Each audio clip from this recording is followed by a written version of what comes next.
Hello, and welcome to episode 42 with PowerScore LSAT podcast. This is Jon Denning, back in Los Angeles for a brief stretch. And this is Dave Florin in Napa Valley. For a longer stretch.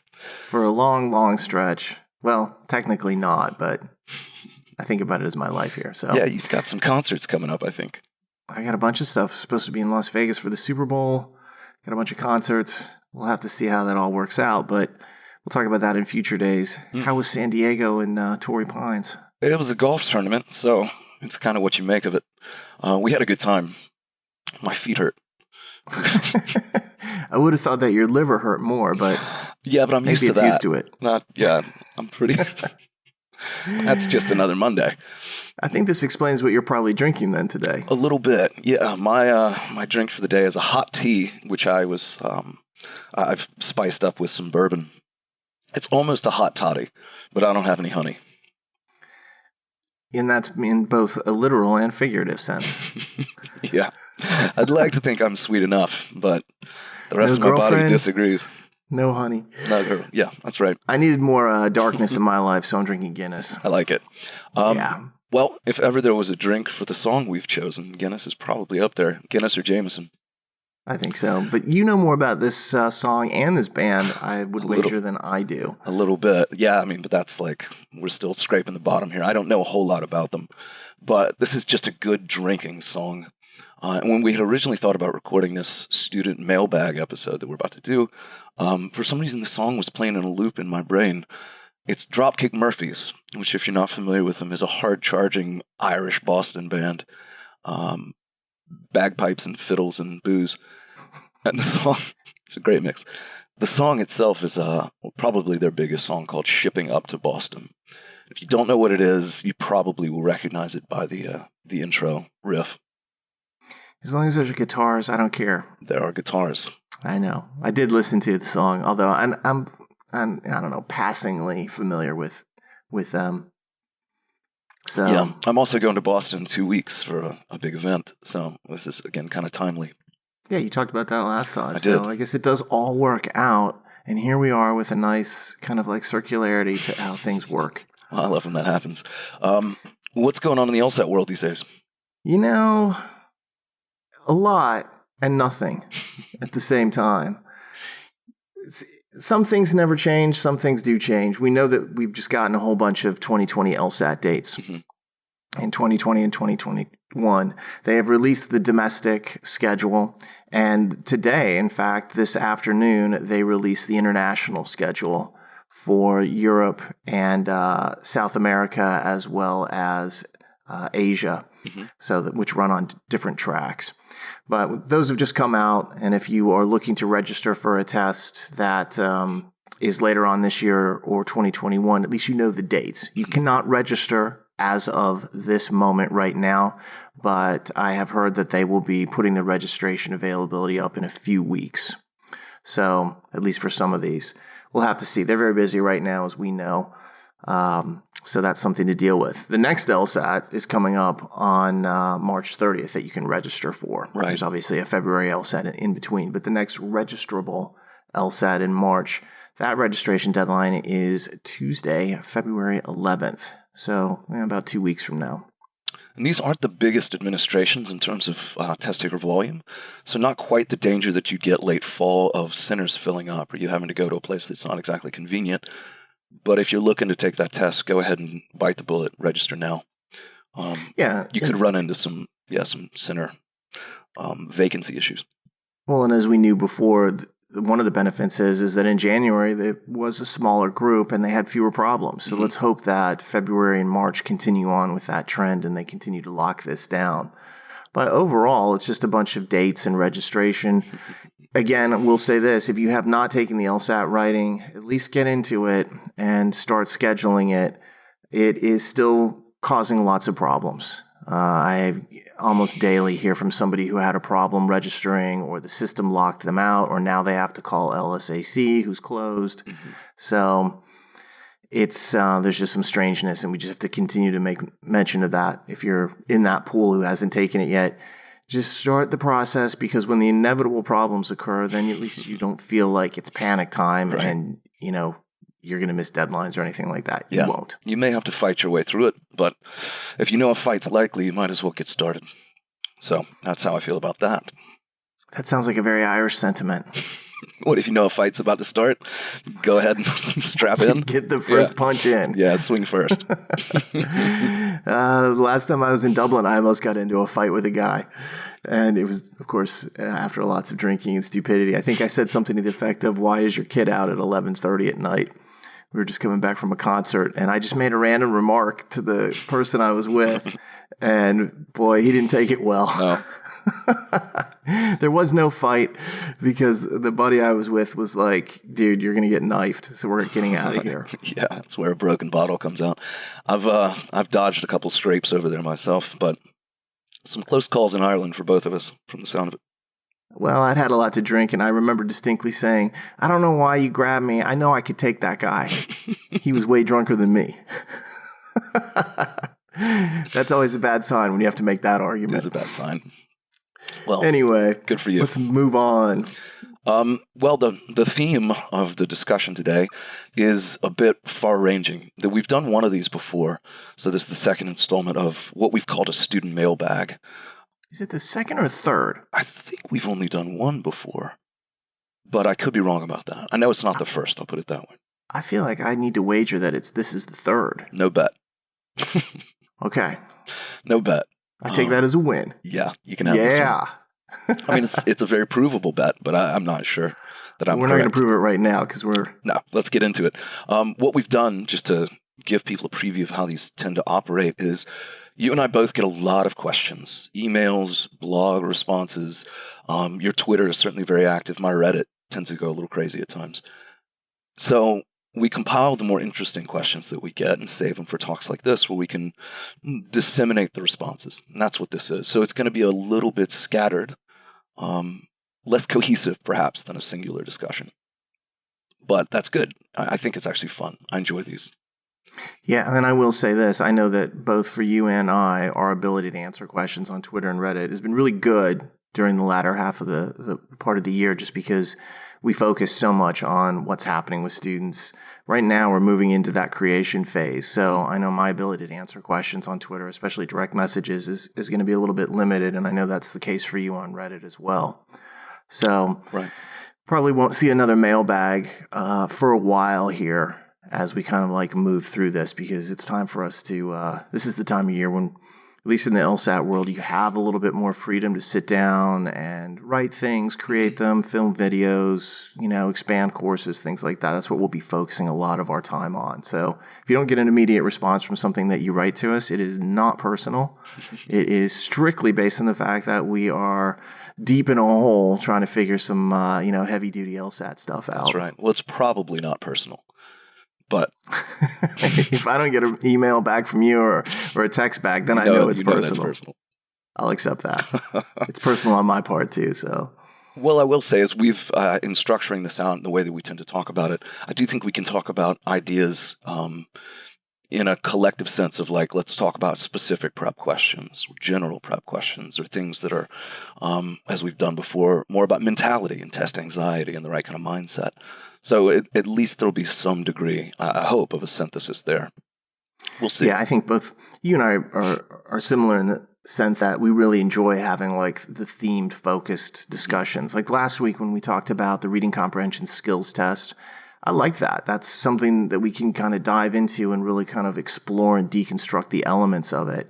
Something like test mentality, we've been talking about doing that for a while. I'm sure that's coming up relatively soon because, as I've said many times, it's one of my favorite topics to talk about. I'm all about like a positive mindset towards this test and self-belief and confidence. Mm-hmm. And I know you share that as well. So. I completely do. Yeah. And I mean, obviously that attitude or that perspective has been woven into other discussions, but I don't think we've done those that was that singular quite yet. We will. Not when we just focused on it. Right. It fuses everything that we do, but this, I want to be able to like carve out its own section and really kind of get into that. So I think it's a useful piece of preparing. In fact, essential for anybody. What I thought you were going to say is that a lot of times it's more interesting, and I can speak for both of us in this, I think, to do conceptual discussions as opposed to fact reporting, like what all went wrong with the latest LSAT. That's an important Agreed. thing to address, obviously, and it keeps people honest on the other side of the table. In Pennsylvania. Yes, this other country. But to me, talking more about the conceptual nature of improvement and preparation in general, that to me, I think holds more interest. So that's a lot of what this is going to be. The bigger picture in some respects, and also more test specific. I agree with you 100%. I'd much rather talk about how to break down assumption questions than I would about what happened on the November LSAT or the January LSAT. But both are important and both need to be addressed. So let's get into some specific preparation ideas to begin with. And I'll address an idea that came up on our forum. Okay. And somebody was asking me about what happens when I get down to the end of the section, I'm running out of time, and I have to guess. What should I do? And inside this question in the forum was kind of like an allusion to the idea that it doesn't really matter, does it? Because it's all random. Each one is a 1 in 5 chance, and therefore you can guess whatever you want. And I kind of want to address that because I see this a lot. I see it on Reddit all the time. Very common question. Yeah. Seriously, upside down way of thinking about this test. If you think anything's random right away, I think we can question the assumptions that you're making. But the thing that I was able to write back, I said, first off, there's extensive research that we've done on this in terms of like what is most likely to come up. And if you look at the test overall and you go back historically of all time, there are certain answer choices that are far more likely to come up just if you were to look at it overall. In logical reasoning and reading comprehension, those answers are D.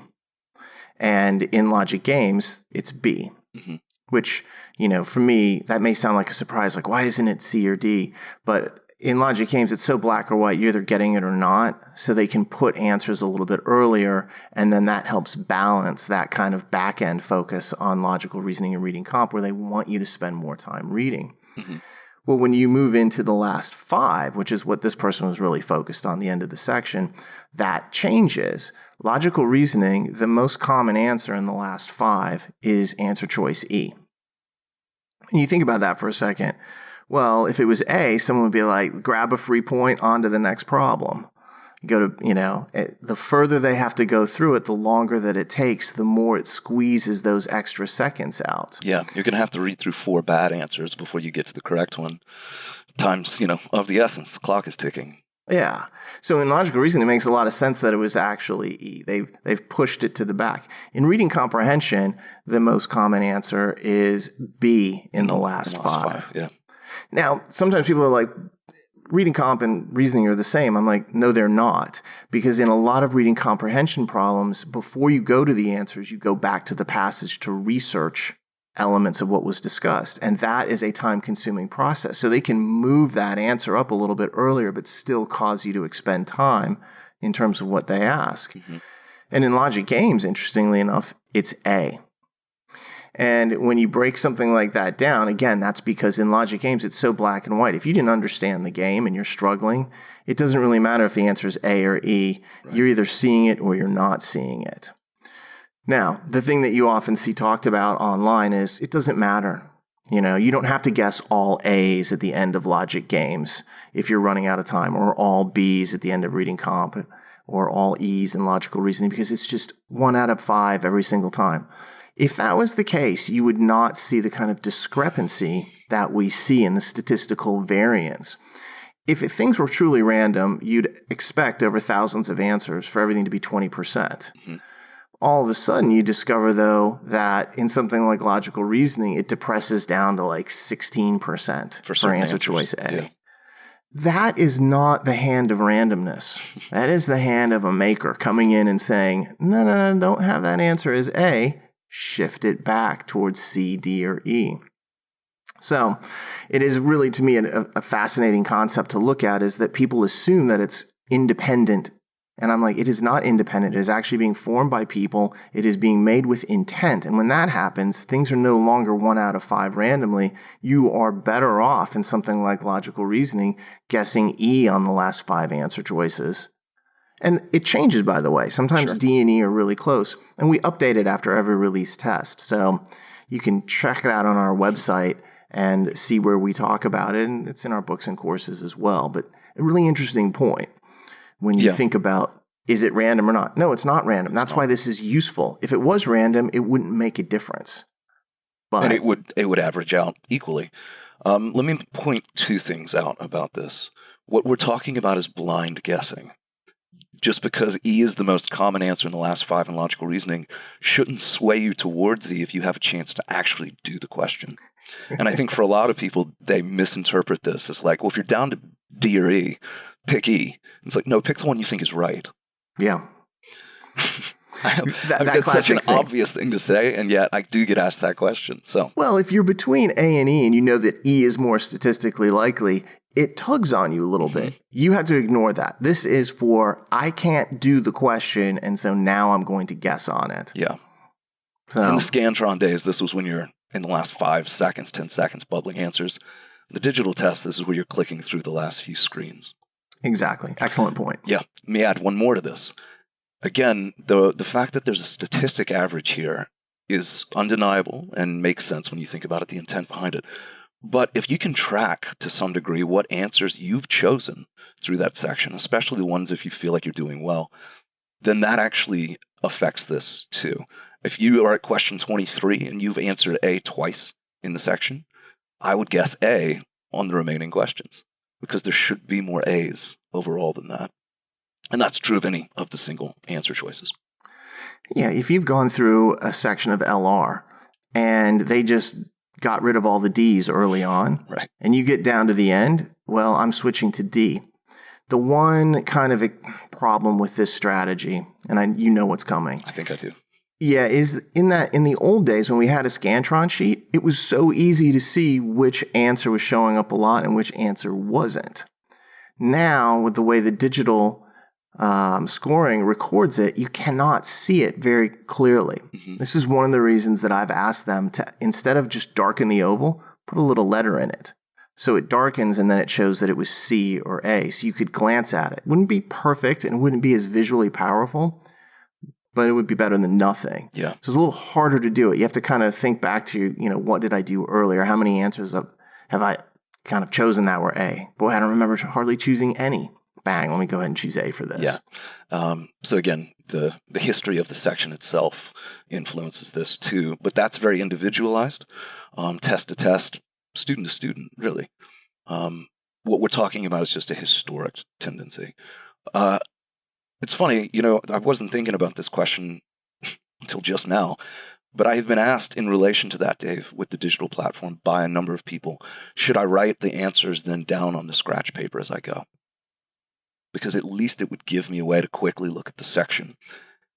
I tend to tell people no, unless you're just blessed with an abundance of time. In other words, if you're always finishing sections with 6-8 minutes to go, or even 3 or 4, maybe that's one way you could fill that time productively. But for most people, it probably doesn't benefit you enough to warrant the extra work or the extra time. Yeah, and that also relates to a related concept here. How good you are at the section has an impact. Sure. So, for example, if somebody's really, really good at logical reasoning and they have a high degree of confidence in most, if not all, the answers they're choosing, well, if they don't see any C's in the answer, up to that point, there's probably, going to be a C or 2 at the very end.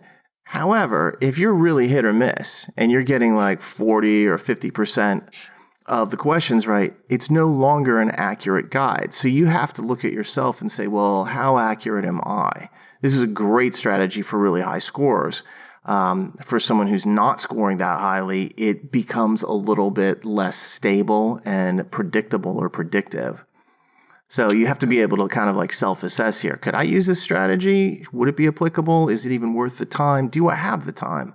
Those are all questions that relate to this. But, this is the kind of thing where there's no solution that fits, everybody. Right. But if it helped 2 people out of 100 that listen to it, I'm like, worth it to me. Yeah, I'd take those odds. A lot of this is just section management, time management, how it is that you are going to essentially structure your own individualized movement through the section itself. What am I going to do? So, yeah. I don't know that I would advise most people to write down their answers. There could be a few, though. Yeah. So I'm in agreement with you on that. Okay, cool. I think we're on the same page. Speaking of section management, it's funny how often we get asked questions about guessing and how unoften it is that the next question I want to talk about comes up. I think it's a first for me, or at least this specific thing. There was a guy on Reddit, I won't mention the username, but if you're listening, what's up? Who sent me a private message, talking about reading the Logical Reasoning Bible. And he's like, I perform so well in individualized sections. Specifically, he was talking about the chapter on assumption questions. He's like, man, I just get in a rhythm. And there's, this sense of like total comfort and confidence within this one question type, doing one after another after another. His question was, should I then take groups of those questions as they randomly appear throughout a section and save them to the end? If there's 5 assumption questions in a section of logical reasoning, do I skip them all and wait till the very end and then do them back to back so I can hopefully find that same rhythm? It was such an interesting question to me, with not a very interesting answer from me, because I just said no. No. Don't do that. Let's clarify that now. I'm sure you're going to. Yeah. You didn't say no, I presume, because it's a bad idea. You said no because it's not feasible. It's not a reasonable approach. You can't actually do that and effectively organize the questions and find all 5 of the assumption ones. Yeah. In the old test, you could kind of do it, although you would have been flipping pages tremendously. In the new test, you'd have to scan through each question and be like, all right, let me find every flaw question. I'm doing those. There's an interesting comment, and then, I'll stop talking about this very quickly and let you get your 2 cents in, because you brought this up. But there's an interesting thing that I said in the LR Bible, and we talk about it in our courses as well, is if the section was 25 must be true questions, people would develop a rhythm. And the reason that they have different question types is, of course, to test different skills, but also to keep you off balance. So, if you could do this functionally and not have it cost you 6 minutes, great. But I don't know that you can do that. You agree with me on that? I completely agree with you. No, you're. That's a big part of the challenge of what this test is there's a high degree of uncertainty, even from question to question. In LR, passage to passage, game to game. So with that degree of unpredictability to it, to me, this is the kind of strategy where you're really wagering on things that aren't predictable enough. What I said, I was like, I've seen sections with 1 assumption question. I've seen sections with 5. 1 assumption question in a section, there is no rhythm. I just got started and it was over. Right. What happened? Where's the rest? I also made note of the fact that question types don't determine the difficulty. Yeah. And so you could very easily find yourself holding 2 easy questions, free points until the very end, and maybe you don't get to them, or maybe you're so rushed you give away a point you would have gotten otherwise, because question 3 was an assumption and it was easy. So I outlined a number of objections. That's a great one, by the way. I couldn't agree more. Yeah. But I did congratulate this person on thinking innovatively, because this is an innovative question. It's like, is there a way to reorganize the section to my benefit? And I'm like, I love when people get a little mad scientist with this test. On that note, let's throw out a different mad scientist idea that I've heard occasionally over the years that kind of relates to section management. It also relates back to the answering and guessing that we were just talking about. Okay. Most people will go through the answers A to B to C to D to E. When some people see the statistics, especially with logical reasoning at the end of the section, they will say, well, maybe at the end, if not throughout every single question, maybe I should go from E upwards. Start by reading E, then read D, then C, and so on. Is that a good strategy? It could be. Again, there's a degree of unpredictability in this. Starting at E and the answer's A, it's like, oh, rats. I've actually hurt myself here a little bit. To me, the bigger issue with it, though, is it's hard to read bottom up in general. Like, we're just not trained to read that way. You read E and your eyes track down to the bottom of it, and then you have to jump up ahead of E, above E, and read down through D, jump up above D. Like, that's a very just awkward, clumsy way to try to go through text. Western readers go left to right and top to bottom. It's not always that way in other parts of the world, Sure. but at least most of the people listening to this would fall into that categorization. And I 100% agree. In the times I've tried it, I found it so off-putting that it kind of like, I thought more about the style in which I was reading than the actual analysis of the content. And that, of course, is death on the LSAT.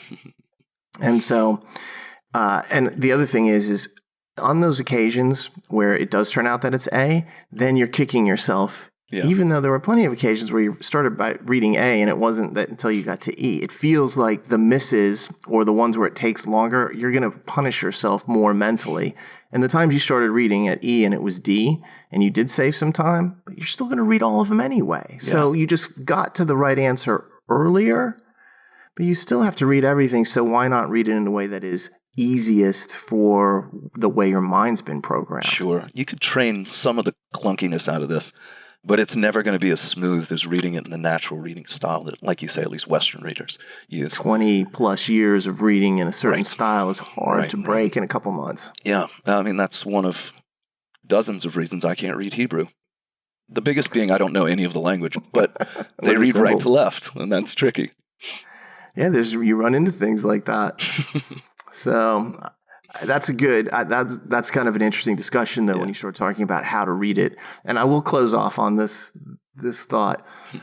It never hurts to contemplate these things. Would this help? Would this be better? Or to even experiment for yourself. Yeah. I'm a firm believer that this is really useful. And it's weird because, again, I'm going to mention Tom Morello, the guitarist for Rage Against the Machine. Sure. He was talking about the sound palette that he's created. And one of the things is that early on someone told him, well, it's a guitar. All the sounds have been created. It does what it does. And he's like, man, this electric guitars are like 50 to 60 years old. How is it that every sound has been created? And of course it hasn't. So this guy's out there taking like nails to his guitar and doing weird things like playing the guitar when it's not even plugged in or using his like toggle switch to make the most bizarre sounds. He has guitars built with kill switches on them that turn the volume on and off. And he's one of the most innovative guitar players in the last, maybe ever. I'm floored by his ability to create sounds that are highly unusual. I think he's a genius. I don't love Rage Against the Machine, but I love his guitar playing. And I love Audioslave. So they were good too. Mm-hmm. Yeah, he'll be like, well, I wanted to see if I can make my guitar sound like a helicopter because I kept hearing him overhead in Los Angeles. And that's right. The next thing you know, there he's doing it. Yeah. He's impressive. But it's the same thing to say, I'm not going to accept that it is just that way. I'm going to explore on my own.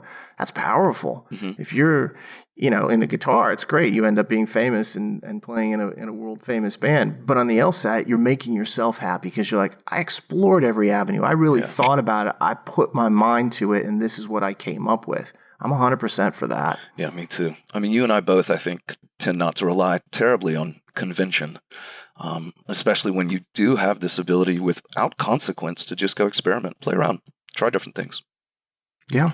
I've said this before, about the books is that when I first went to write the LSAT Bibles, there was nothing on the market that I thought would even address this stuff in an intellectual way or even in an in-depth way or honestly accurate way. And that was at this point, years ago. But to me, I was like, it felt revolutionary to write about things in a way that people hadn't done before, even though to me it was like, well, this is just natural. This is the way I teach it. This is the way I think people should at least approach it to think about it.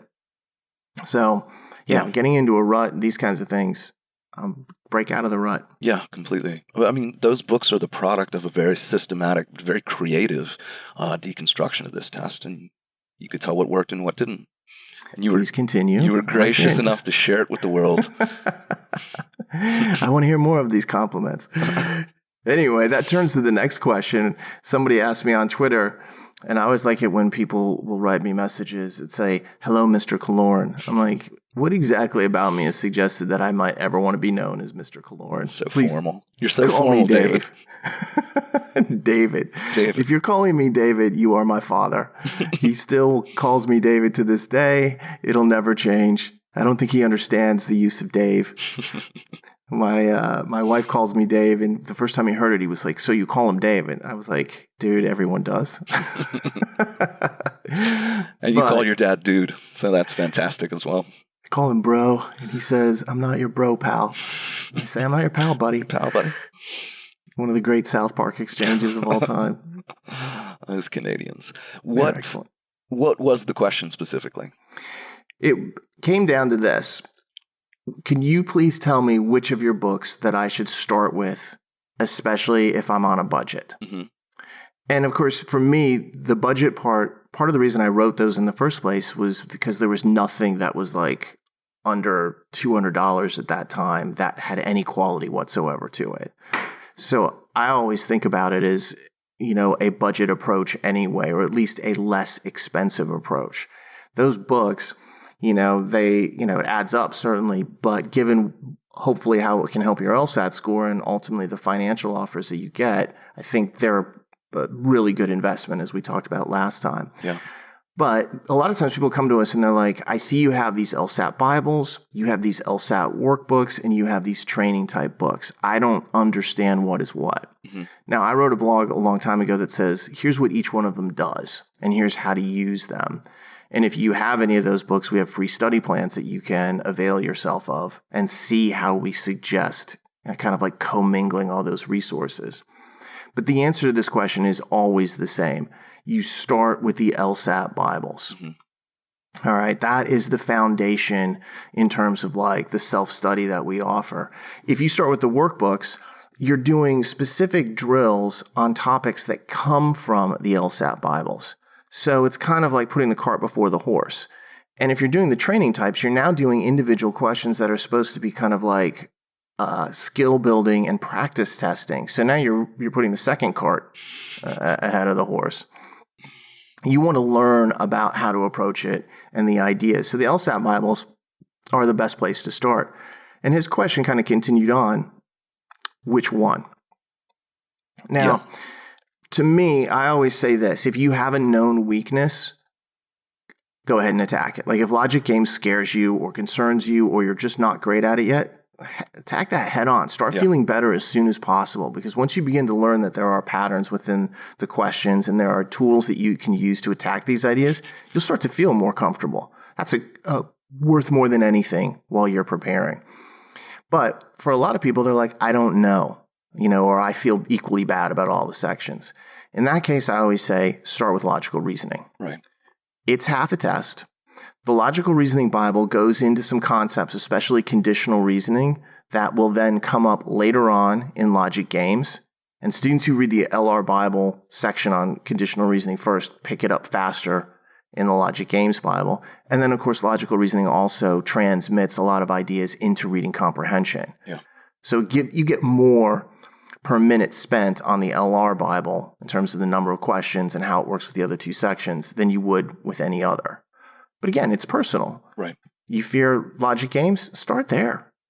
You can come back to the LR later on. Yeah, and you can commingle as well. If you have more than one of these books, you don't have to go cover to cover before you look at the other one. I sometimes think the variety is the spice of life thing applies to this. You can find yourself really dreading, oh God, I don't want to do more grouping games today, or I'm so sick of flaw questions. And it's like, well, do something else. You can still be productive and also find it interesting. Somebody sent me a message and they were like, on Mondays, I want to do logic games. On Tuesdays, I want to do logical reasoning. On Wednesdays, I want to do reading comp. And then I want to go back and repeat that 3. And then on the 7th day, humorously enough, he rested. They rested after reading the Bibles for 6 days. That's the kind of symmetry I appreciate. Yeah, it's nice. And the question was, is this a stupid idea? And I'm like, absolutely not. You know yourself well. If that sounds like a good plan for you, do it. Yeah. Also, retain the right to change it. If after 2 weeks you're like, I'm hating this and I want to just focus on LR or I need to get, reading comp down, go ahead and do that. You have the ability to control your preparation and make changes to it and adjustments based on what works best for you. And this is one of the things that I see a lot online that I wouldn't say it frustrates me. It concerns me. People are like, how did you study? And then somebody gives an answer and then they're like, great, that's what I'm going to do. And I always feel like, hey, stop for a minute, take control of your preparation. Take all the resources that are out there, all the advice, and kind of like mix it together and turn it into something that is optimal for you and how you approach things. Don't just accept it lock, stock, and barrel. And we tell people this all the time. Adjust it. Don't like it? Move it around. Mm-hmm. In his case, he loved that idea, and he was just relieved that I was like, it's totally fine for you to do that. I don't have any objection. I think it'll keep things fresh, which is very, very important. And you avoid that burnout factor of like, I can't do more grouping games. Right. Or whatever it might be. Whatever it turns into. And of course, again, be adaptable. Adjust as you see, needs change, your own evolution. Because it is going to be your own. And you have to be very responsive to that. If that same person doing the 3-3 kind of rotation finds that he's really good at reading comp after the first month, but logical reasoning is still beating him up, and maybe you do 2 of the 3 days on logical reasoning and focus less on reading comp, or 3 of the 6 instead of just exactly. 2. So, again, this is where you have to take stock of who you are and who you become as you go. So, that's good advice. We tell people more or less identical things there.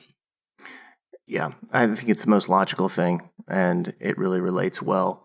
And I get a lot of questions, too, about the different versions, and we've talked about that before. And this is one of the reasons when people ask questions like this, I start putting additional pieces of information in the book. That's one of the reasons you and I are so big on the recent versions. It's like they are different. They have little shared knowledge that we have gleaned from students who ask questions and things that we want to expand or clarity we want to add to it. So it's just the most efficient versions that we have out there. Right. No, and I find obviously the same perspective applies to not just going through the individual books or even the individual sections, but to taking practice tests as well. How many tests should I take each week? Hugely dependent on who you are, where you are, what your mentality's like, what your physicality's like. And, I do want to talk about burnout at some point. Before we do, though, I know there was a podcast comment that you and I both wanted to touch on. Yes. Of course, at the end of every podcast episode, I'm always like, if you have questions, send it to us. Right. And people do. And a lot of times, they end up on the forum or where, there's a response that, we've been asked this before. So I'll read this, in detail. Okay. So here's the message. Big fan of the podcast. And by the way, we love to hear that. Thank you. That's great. Thank you. I've been using PowerScore to prepare for the LSAT that I am taking in a few weeks. And that this is, or March or April. Like, okay, I might change my mind. I'm all good with that. I have a sort of idiosyncratic question about test selection strategy that might be helpful for other listeners. And I'm curious for your opinion on it. I noticed a trend in my test taking scores. I usually simulate practice tests on the weekends, usually starting around 9:30 to 10:30 a.m. I hit my target or gotten just under it, particularly on some of the 2018 exams.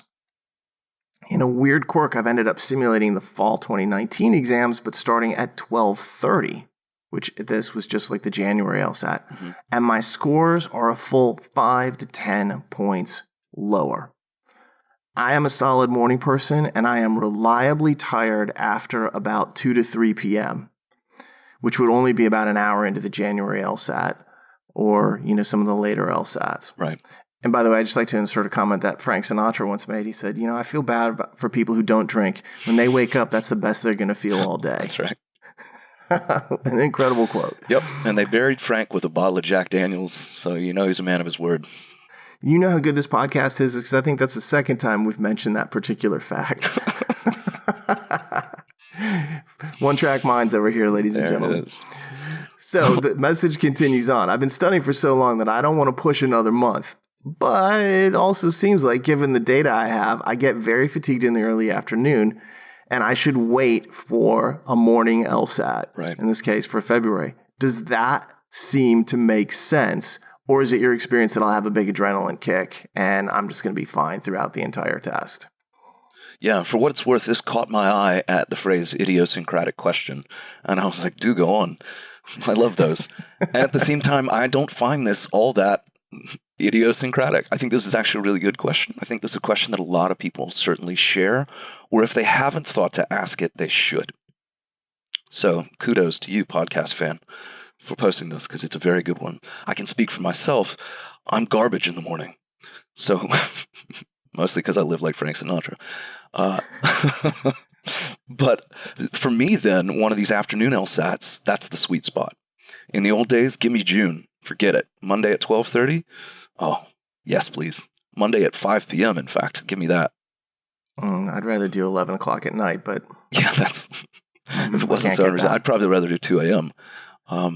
But we all have our different peak points. The point is, if you know when it is that you're peaking, and your tests, especially your test scores, are that varied based on the time of day, you have to essentially accommodate that in the test that you sign up for. Some people don't have that luxury because they just have to take it at a certain date. But if you do have the flexibility, take it when you know you're going to be mentally at your best, for sure. Yeah, this is a morning person, night person kind of thing. You and I are both solidly night owls. Yes. I've been forced to become a quasi-morning person, but that's what having children does to you. It's probably the one thing about having kids that I'm less than excited about.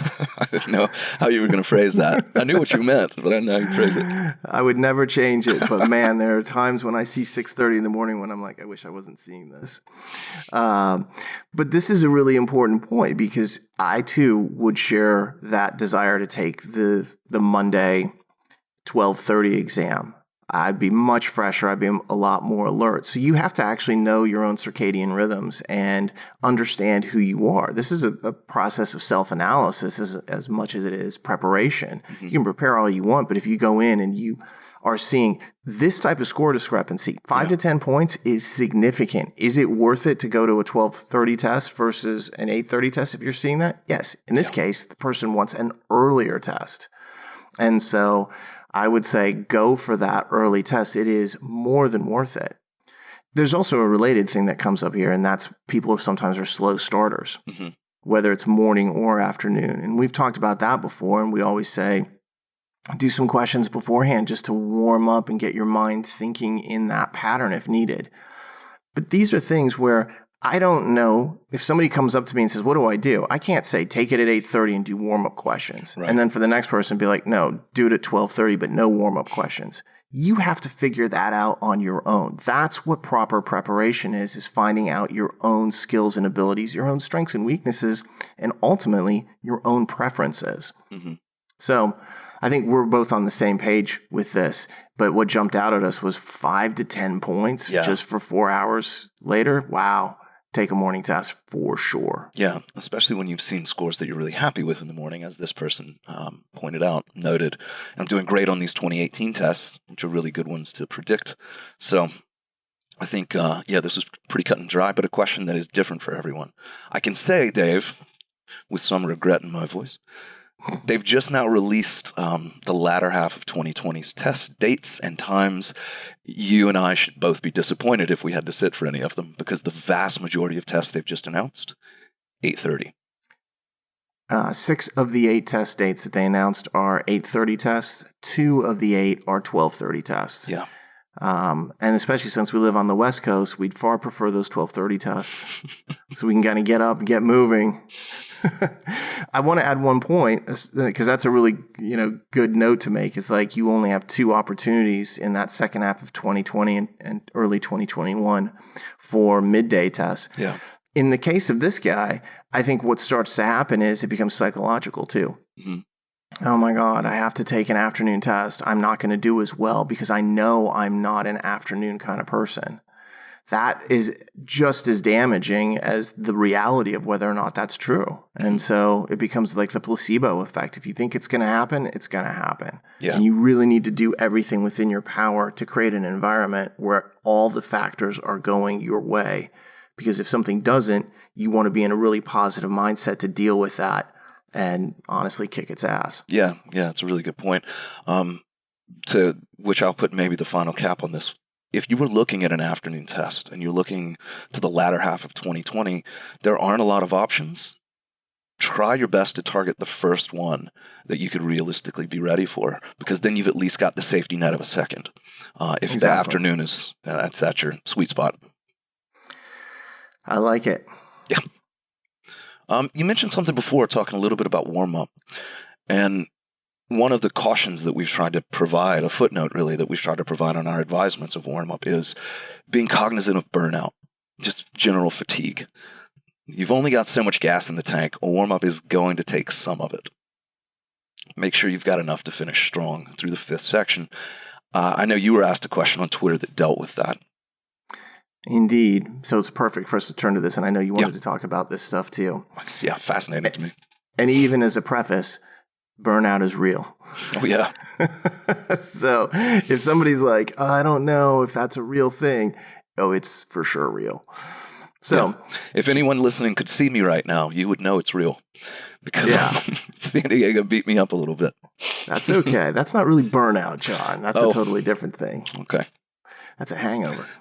Anyway, this came to me on a Twitter DM, and it's part of the reason that I mentioned that our ability to answer questions is about to be restricted. But it says, I'm not sure if this is the best way to reach you, but I am in what feels like the midst of a crisis. It's never a message you really want to receive on the first line. You're like, uh-oh, I don't want this to be anything bad. Before the October test, I had been scoring in the mid-60s, and I felt like I really understood LR and was kind of locking in on it. Didn't quite get the score I wanted in October and signed up for January and started studying in November after a break. Been using the logical reasoning question type training book, which takes a bunch of LSATs and slices them into individual question types, like all flaw questions, all method questions, all parallel questions, and so on. And I had been drilling those questions, and then about 2.5 weeks ago, took my first practice test, scored a 168 with -9 on logical reasoning, which for me is where I would like to be. Mm-hmm. So they had reached a couple of weeks ago that moment where they're like, I'm there. I'm finally doing as well as I had hoped to do. Since then, I've been taking some additional LR sections, but in my past 2 practice tests, I have just been having an issue grasping even the easier logical reasoning. I feel slower/foggier, if that makes sense. I would usually get through the first 10 questions in the first 10 minutes, but now I'm struggling to finish the section. And, the basic question is, what's going on? Mm-hmm. And that's a lot to unpack if you listen to that story. But to me, the response that I made had a lot to do with the idea of you were struggling so hard to get to this level that you got there, and it was almost like a release. And then all of a sudden, you keep going back to the well. It's like you carried the water, you feel happy, and now you have to go back, and that's a real struggle. And what happens at that point is your mind is almost rebelling. Yeah. When you read that last section, I feel slower/foggier, and now I can't get through questions anywhere near, not just a little bit. So it's not an individual section, but anywhere near what they were able to do before. That person's burned out. Yeah. They're over it. They're like, I've done it. I got to my, target score. I feel really good. And now their mind is like, go back and do more sections. And their body's like, yeah, it's not going to happen, man. I'm out. So what do you do at that point? Well, it's tricky because it's not like you've unlearned certain skills. You haven't actually gotten worse at the test, and the test hasn't gotten harder than it used to be. It's just your mind's no longer able to perform at a level. That's all this regression tells me, essentially, is you got to step away for a bit. It's not a true regression. Right. It's artificial, aside from the fact that it's very real. Oh, it feels real. Right. It feels like a mountain just got dropped on you. Yeah. We hear stories like this all the time where somebody's like getting to the end and all of a sudden things just become like molasses. They can't get themselves into the groove. They're just stuck. And I always say the same thing. Stop right now, which is for most people very counterintuitive advice. Because, look, we do LSAT preparation. Shouldn't our prescription for every single thing be do more preparation? Study more, study harder. Yeah, that's what charlatans do. They always give you the same answer that involves buying more stuff. That is not the answer that we give. And I have on many occasions said to people, stop studying for a week right now. 2, if you can manage it. Mm-hmm. And of course, if the test is just coming up, that feels like maybe the most radical suggestion someone could make. Wait, the test is in 10 days. You want me to take a week off? And I'm standing there nodding my head. It sounds like a comedy show. Mm-hmm. You're kidding, right? Nope. I'm 100% serious because your mind is actually telling you, or your body, one of the two, I'm not interested in engaging in this behavior further, and I'm going to shut you down until you give me what I want, which is a break from this stuff. Yeah. So. Yeah, you wrote a really fascinating, insightful blog. Boy, I'm really nice to you today. God, continue with this. I need you to go to San Diego more often. You've come back as a really nice bro. I must be exhausted. I think the title of it is something very close to, if not word for word, why breaks from the LSAT can improve your score. And reading that, it becomes very clear. You outline essentially what you're saying here, why it is not just the advice, but why the advice works.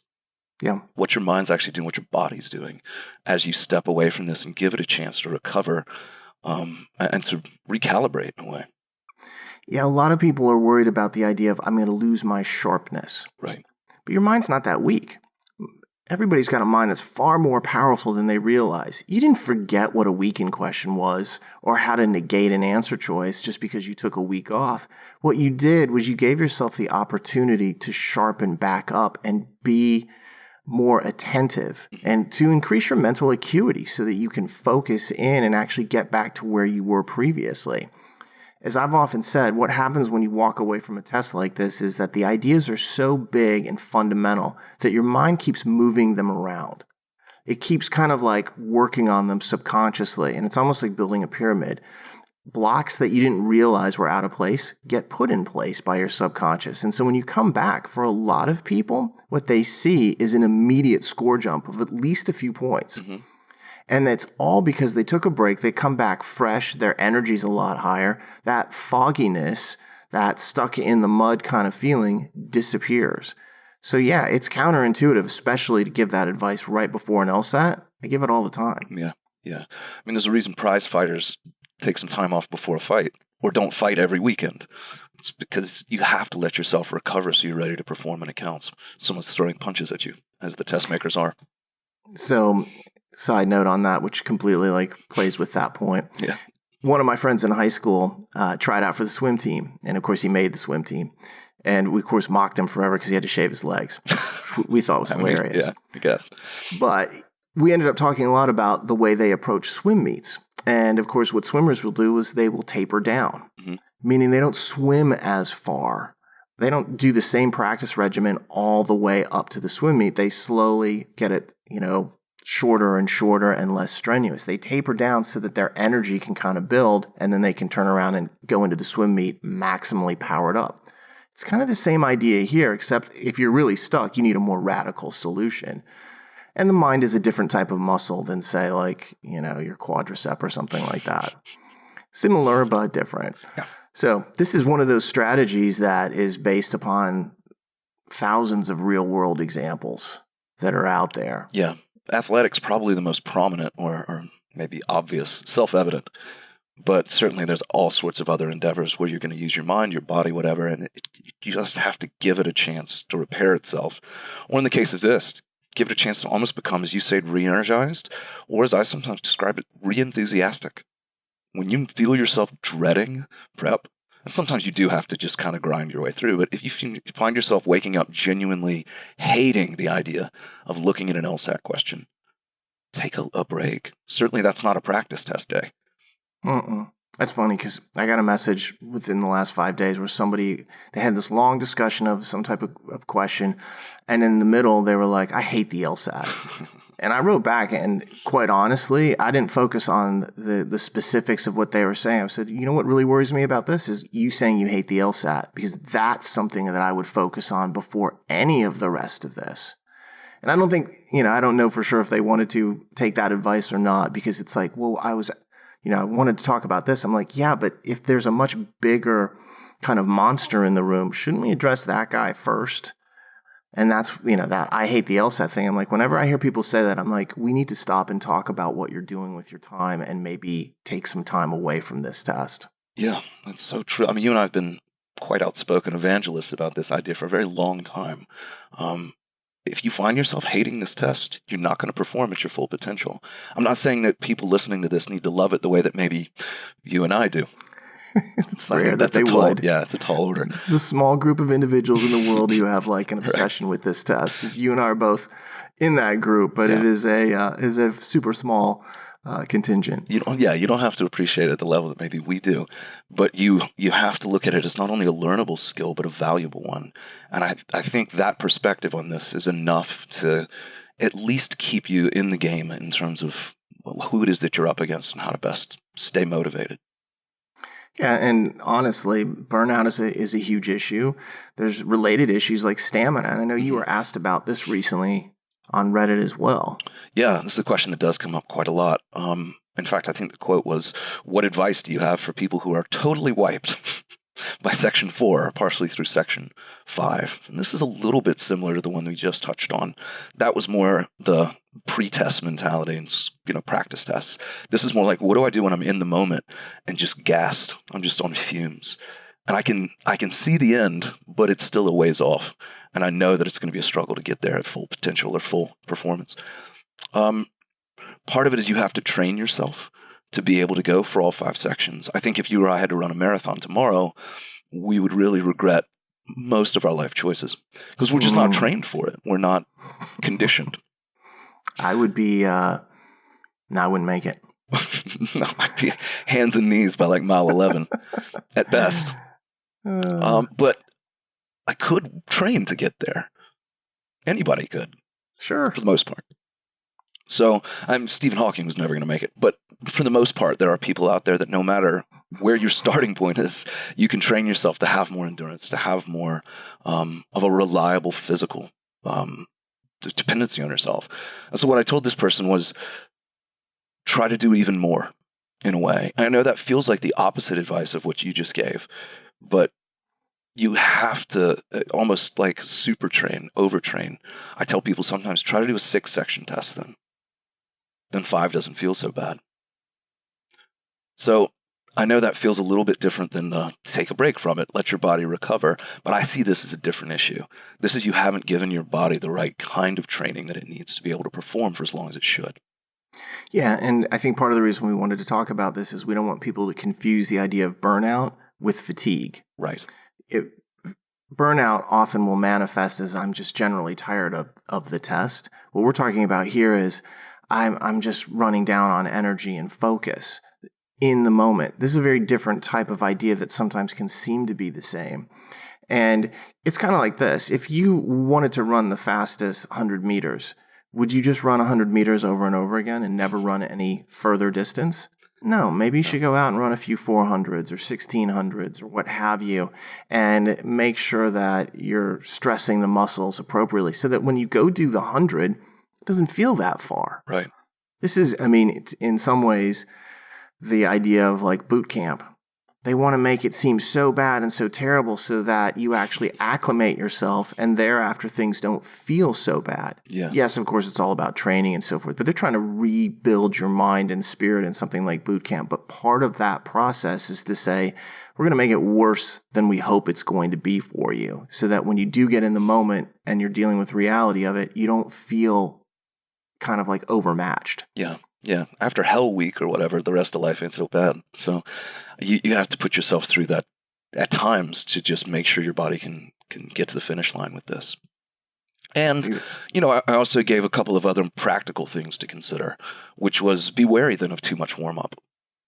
If you're doing 20, 30 minutes of LR before you sit down for the test, that's too much probably for someone who's not going to be able to finish as strongly as they start. Consider lifestyle was another point, which is, are you getting enough sleep in general? What's your diet look like? Do you exercise, at least somewhat routinely? All of these things play a factor in this as well. So there are practical steps that you can take, was my advice here. No, and if you really want to test how realistic this is for you, sit down and the first thing that you do that day, take your practice test. Or the first thing when you get home from work, take that practice test. Don't study for an hour and then take the practice test and wonder why you're tired in section 5. Right. Be realistic about it. Yeah, that's where that pre-test, whether you call it warm-up or study or whatever, can play a risk factor in some of this. That's why we tell people to generally do it, but be wary of too much. Don't overdo it. Try it out. Get comfortable with it. Yeah. Let's move to the last generalized topic of the day, which is really the point of all this in a lot of respects, and that's to get to the end of the line and get into law school and, eventually get a job as a lawyer. And we used to get a lot of questions about, admissions and chance me and these kinds of things. Mm-hmm. And we don't get so many of them these days, which I think is just fine. But we do get them. And so I thought we'd just kind of go through a few because this is the admission seasons right now. And there's always a lot of questions from people about what choices should I make? As an FYI, if you're not aware of it, a long time ago, I think it had to be one of the first several episodes, I did a lengthy You and I did a lengthy conversation about the idea of prestige versus expense in choosing law schools. And it was built out of a series of comments that I had made on a blog post on our website. So you can go back and explore that. We'll link that in our podcast notes. But let's take a look at a question or two here. And again, I'm going to maybe blur some of the details at times just to make sure that whoever it is I'm talking about is non-identifiable. Keep it anonymous, yeah. Yeah. So again, the classic Twitter. So I have a question. I got a full ride to the University of San Diego, but I really want to go to UVA or USC. So the problem is I'm going to have to take loans to go to UVA or USC. So right now, you listen to this. You got a full ride at San Diego, but that's not where you want to go to school. You want to go to some fairly high-ranked schools, especially UVA, but you're probably going to have to take out a lot of money. So this is the classic, do I go to a school so far that is ranked lower but will leave me debt-free versus a higher-ranked school where I'm going to walk out with the debt? Then the next part here, which I think impacts some of the decision-making. My goal is to practice corporate law in Southern California. Corporate law is an interesting thing. This isn't saying that you want to just take any job, whether it's public interest or small firm. This is corporate law. So usually corporate law is one of those fields where unless you have connections, it's probably going to come down to the name brand of the school you went to. Yeah. The question is, would it harm my job prospects and earning potential if I went to USD? Just, now, San Diego, for anybody who doesn't know. Yeah, USD, University of San Diego. Right. And look, the bottom line is are your job prospects, your percentages different going to USD than they are going to, say, USC or UVA? Yeah, they are. That's a fact. And so the first thing I always tell people is, look, there's not an answer that's right for every single person. Because for one person, it might be the best decision in the world to go to USD on the full ride. And for someone else, it might be the best decision to go to UVA and actually take on some debt. This person did not tell me what their debt factors were. And to be honest, it's impossible for me to answer questions without massive amounts of details. What kind of debt they're willing to take on, job history, earnings history, these types of things. And nobody really wants to disclose that, so I understand that. So when you look at it, though, you could be first in your class at USD and end up with a great job. That is always a possible outcome. You also could do terribly at USD and really struggle coming out of it. Same thing at USC or UVA. And the thing that I always tell people is sit down and look at the numbers yourself. No one can tell you what the right decision is. But we do know this, that if you go to UVA and come out, historically, the percentages and the offers and the starting salaries are better. That's just an irrefutable fact. So when this person says, am I hurting my chances? I'm like, well, based on percentages in history, most definitely. I mean, this is the prestige game that's out there. Right. But I always say the same thing. I'm like, get into the employment stats. So many law students say to me, well, I really didn't want to get into the numbers and stuff. I'm like, dude, this is your life. You're about to be saddled with debt if you take it on. You need to know not only what you're taking on, you need to know what the monthly is. Yeah. If you discover all of a sudden you're like, I got $3,000 a month I have to pay, well, that really limited your job prospects.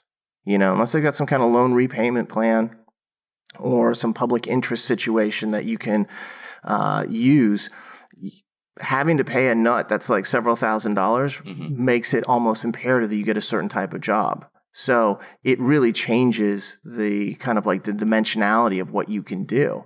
And there's some great tools out there. Law School Transparency has a fantastic comparison tool that I use up all the time. You can go take a look at the ABA required disclosures.org site, which releases the ABA 509 disclosure report for every school. This shows employment, where they ended up getting jobs, all that type of stuff. I realize it's numbers. A lot of law students are like anti-math, but you have to go in and look at this stuff because you're the one that's going to be paying it off if you take debt on. Or if you go to USD and you take the full ride, and I love full rides. I am strongly averse to paying for law school at all, let alone full ride. And it's one of the reasons I'm always telling people take the LSAT because that'll change the outcome more than anything. Yeah. But figure out how much you're going to be paying, what your debt is. And then if you're still not certain, go read that article or listen to that podcast we've done, which really talks about these decisions in great detail. And it's the article, by the way, which is called something to the effect of Scholarship versus Prestige, When to Take the Money and Run, I think is the title. It's the comments. Because for a while, I had the opportunity to answer specific questions that people would pose things like this to me all the time. Do I go to Notre Dame with this amount of money or Rutgers with this amount of money? You know, all these kinds of questions and scenarios. And at this point, I really don't answer questions there because it's overwhelming. And I keep saying the same thing. I'm like, well, you need to do this, this, and this. Yeah. But I've discussed specific school choices there dozens and dozens of times, and it gives you a really good approach to it. And you can see what just happened. I didn't give them an answer. But I gave them the tools to say I can now at least analyze my own situation and kind of figure it out from there. Like I said, I'm against debt. That's why I'm always like, take the LSAT, because if you can score 2 points higher, they're going to give you that much more money. If you score 5 points higher, you'll get that much more money. And that's worth it. But you have to know what you're getting yourself into, and you have to balance the job percentages for the types of jobs that you want. Corporate law in Southern California, that's prestige oriented. It's going to be tougher to come out of that from USD and get that type of job, and the numbers prove that. So look at it closely, examine the school. Yeah, but I'm going to go work at my uncle's firm where I've got a connection, take the scholarship. You know, yeah. You need a, so I mean, but again, these are the sorts of data points that we need to even begin to help people self-assess or make a choice. Yeah, So, this is one of the things I think you and I have said before is, unfortunately, to work with individuals and answer questions like this, it's super tough because we need a lot of information. That's whether it's LSAT prep or law school choices or financials or what have you. We need a ton of info to make that type of call. yeah, and that's just to help someone be in a position to decide. We still don't typically decide for them. I never decide for them. That's their Yeah. decision. I will never be like, unless do it's this. patently obvious what you should do. Like, I have to work in the biggest, best New York firm possible. Do I go to a school that's better or worse? You probably need the better school. I've got a family, you know, my uncle's got his own firm or he's a partner down the road. You probably need to stay away from debt. Or when the choice to me is relatively clear. Right. I don't remember the specifics of this, but the other day I got a question. It was something about, I think they had a near full ride or a really large percentage at the school ranked like 77th. But they also had been admitted to the 59th ranked school, but they'd have to pay far more. They had like 15% or 20%. And they're like, do you think it's worth it? I'm like, let's say it was 80% covered at the 77th ranked and 20% that was covered at the 59th. I was like, for 18 places up, you have to pay that much more? Absolutely not. Do I think it's worth it? I'd rather go to this slightly lower ranked school, but still in the same tier, and pay far less. Yeah. That to me is an obvious decision. Schools ranked at that level, there's not nearly as big a distinction as if they had said, look, I can go to the 5th ranked school or the 23rd. That type of 18-point jump is quite possibly worth it. Yeah, and as I had replied, I was like, look, if this was 77 versus, say, 18, Sure. Yeah. all right, now I understand. Now we got a debate going. But 77 versus 59 with a huge money discrepancy? No. Yeah. Let's do one more and then we'll call it. Okay. This was a Reddit question. I think you might have gotten it as well. I'm not totally sure. Oh, I think I know which one you're talking about. Yeah, this happens. People hit us both with the exact same question. I don't know if it's to cover their bases or because they don't realize just how often we talk. I don't think they realize how often that we talk. Let me put it to you this way. If you send us messages, we're typically answering. Please do not send us both the same message. And let me just say this is a really small field. I'm not talking about just to Jon and I. Don't send it to me and then to some other, kind of like LSAT personality and expect that it'll go unnoticed. We notice. I'm always like, it's bad form. Yeah, I don't mind when you and I both get the same message as long as people are upfront about the fact that you and I both got it. If they're like, hey, send this to Dave as well, that to me would be totally on the up and up. Yeah, because we normally say the same things. And if both of us have answered it, I know in the times that that's happened, where I'm like, I got a message from this person and it took me a while to answer. And you're like, I got that same message and answered. I will say this, we're legit mad at that point. Don't waste both of our times. Yeah, I say that with a smile, but also like sharpened teeth. What was the question? You'll have to remind me of the specifics, because there were some specifics. Yes, there were. Hello, hope all is well. It's a friendly greeting. It's a nice story. I wanted to hear your thoughts on this. I'm not sure to register for the February LSAT, and the deadline is today. So this was obviously a while back that we got this. Yes, and time sensitive in a way that also I don't love. I'd prefer that it not be that time sensitive, because the reality is we can't always respond quickly. Somebody gave me an hour to respond a couple weeks ago, and I was like, I didn't even see their message in the hour. I was in a meeting or something like that. Yeah, I think you got a personal statement request from somebody too, where they send it at night, and the next morning they're like, so, reply to me.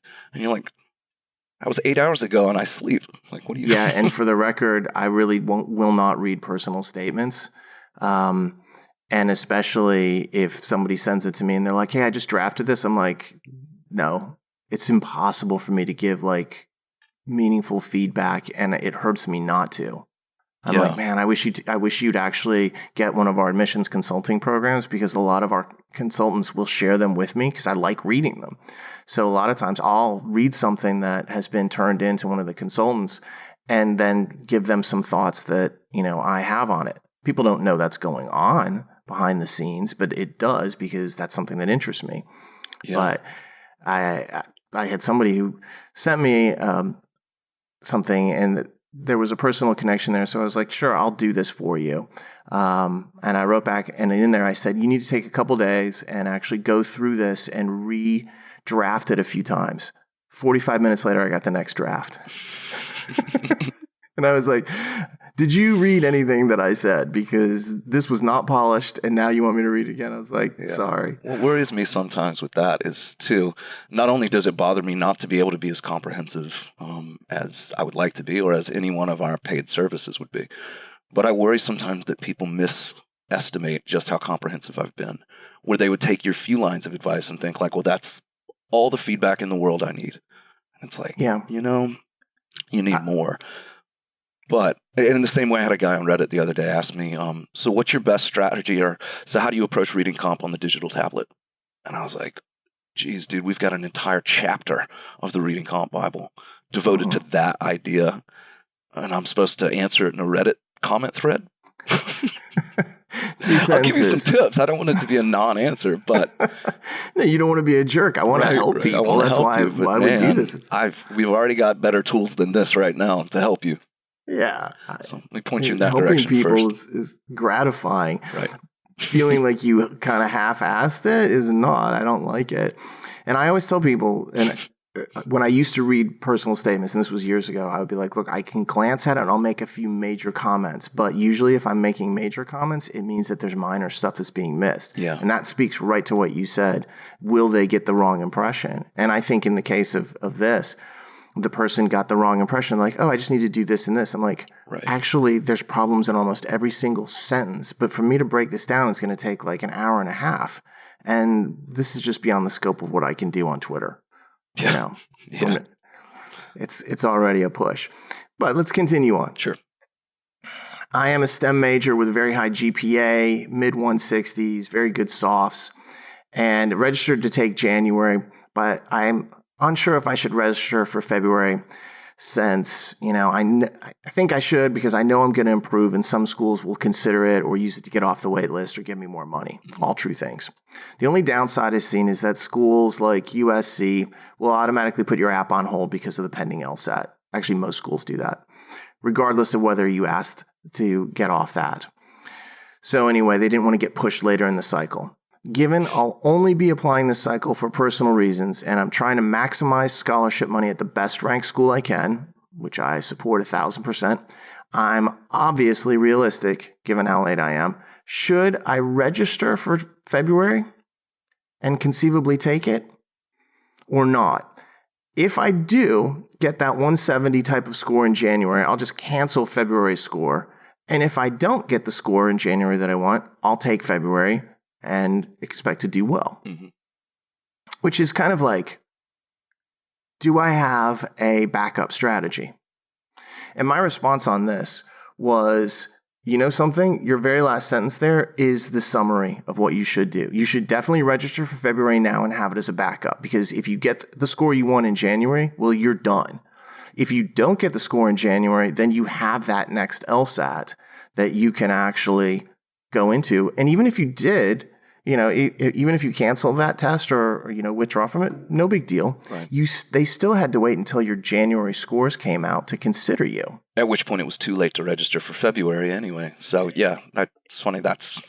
We're off to a good start because you and I said exactly the same thing. Yeah, the hedging effect on that is cover your bases for sure. Essentially, I think the sentence I said was, given that you have to wait until after January's scores are released anyway, why not register, since it will have no effect on your application status until you get the scores in early Feb. It's like you're completely covered then. And if you need to retake, you're set. If not, you withdraw and your apps are off to consideration. You can just send a message to the law school that says, I've withdrawn, please consider me right now. Yeah. And that's not to say that we're flippant about the cost of this. It does burn $200, but it's a drop in the bucket if you get the score that you want in January. I don't think anybody's terribly upset about withdrawing because they've performed so well. They don't need to retake it. Oh, yeah. Right? So, yeah, I tell people this all the time, like, have a safety net. Yeah, that conversation relates to another one where people will sometimes say, oh, I'm registered for both tests, and should I take that second one if I get an okay score on the first one? I'm like, well, first off, okay is indistinct to me. I don't know what it means. But let's just say that you kind of feel okay about it, but you think you could have done better. And I always say the same thing. I was like, if you're registered for both tests, or if you think you could have done better, take the test again. I would rather have a later application with a higher LSAT score than an early application with a lower LSAT score. Well, you didn't maximize what you're able to do. Yeah. Yeah, and there are two reasons for that. First off, your LSAT score is something that they have to report to the ABA. It is used for ranking purposes. It matters the most. Your application date, nobody tracks that. Nobody cares. The second thing is you get that higher LSAT score. Usually that's what unlocks the purse strings at a law school. That's what changes that dynamic.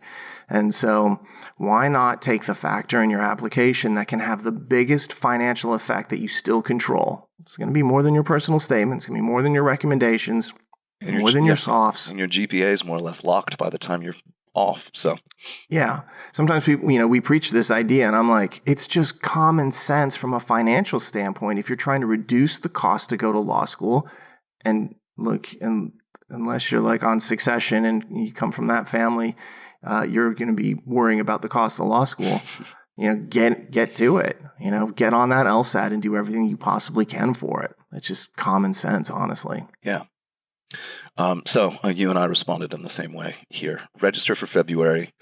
There's a point you made in the beginning of this particular student question that I just want to reemphasize, which is how schools treat applicants with a pending score or a pending test date.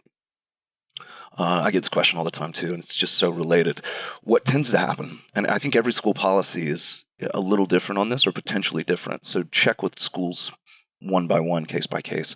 But what tends to happen is they just sit on your application until that new score gets released, unless you're already good enough to get in which case they can accept you despite knowing that you don't necessarily have all of the LSAT scores. Yeah, and let's kind of add to that. Sure. Law schools pull a report from LSAC, from their system, on a regular basis that updates the status of all people who have applied. So if a new LSAT administration registration appears on your record, then the school will know about it. Now, you're welcome to email them and be like, hey, I'm taking the LSAT again, please hold off. But a school doesn't have to listen to that. Many of them do, but some of them will be like, no, we already like you, we're going to admit you. And they will do that. And oftentimes, if you're on your way to being rejected, they might be like, well, who knows? If they go out and score 5 points higher, maybe that'll change the calculus of whether or not we're going to admit them. So the schools do find this out via report directly from LSAC. However, you are welcome to further confirm or disconfirm what you want them to do via direct communication. Yeah, I had a tutoring student last year, interestingly, that happened to. She was registered for an upcoming test, had already sent in an application. Her first scores came out, which she had applied with, and before the next test even happened, she got accepted. I said that she just withdrew. Now, tried to discourage her from withdrawing from the next one. But back to burnout, she was like, no, dude, I just can't. I can't do another month of this. I'm in like that. My motivation's done. I was It like, was low now. yeah. It's tough when you see that acceptance. I will point this out, though, and we've talked about this before, and I guess we'll close out on this. Okay. I've seen many people get accepted to law schools in the fall or over the winter period, and because they were uncertain as to what the financials were, or the offer came in and it was like, I'd love to go there, but I can't afford this. They go out and they register for a later test and then use the results of the later test to negotiate a better deal. Mm-hmm.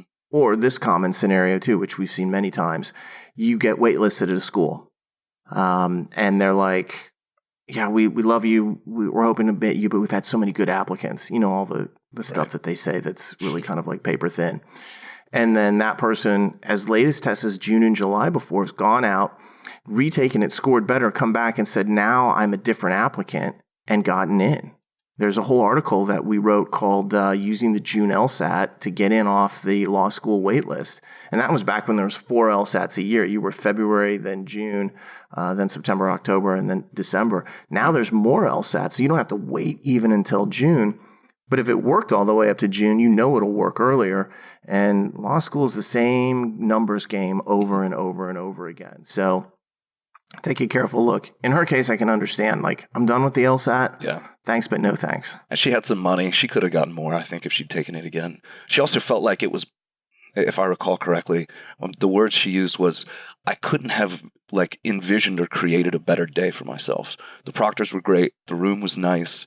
Yeah, everything went her way. She liked the games, that kind of stuff. So I could see the calculus of it for sure for her, where she was like, I don't know if it's going to get any better than that, and I'm in. If that's how it went, that's how she felt about it. Then you're good. It's the people who are like, I feel like I could do better, but I'm just going to call it. I'm like, or my practice test scores were better than my actual score. It's like you've already demonstrated that you can go higher then. You sound like you're just quoting me or I'm quoting you. Right. I get that all the time. I got a 160 on the real test, but I was PTing at 168 to 170. Do you think I should retake? My answer is in like all capital caps. Letters. Yes, yes, yes, retake. You've already proven, as you said, demonstrated that you could go out and do that. If you've demonstrated on a practice test and that you took under time conditions that were pretty reasonable, for sure retake it, especially with that kind of gap, 8 to 10 points. I'm almost like having to go down to that person's house, drag them over to the computer, sign up, and then come on test day and push them down the street to the test center. Yeah, go live up to your potential, young man, that kind of thing. Get it done. All right, any final thoughts here? Just to that last point, which is, and we've talked a lot through this conversation about what it means to go up even 1 or 2 points on the test.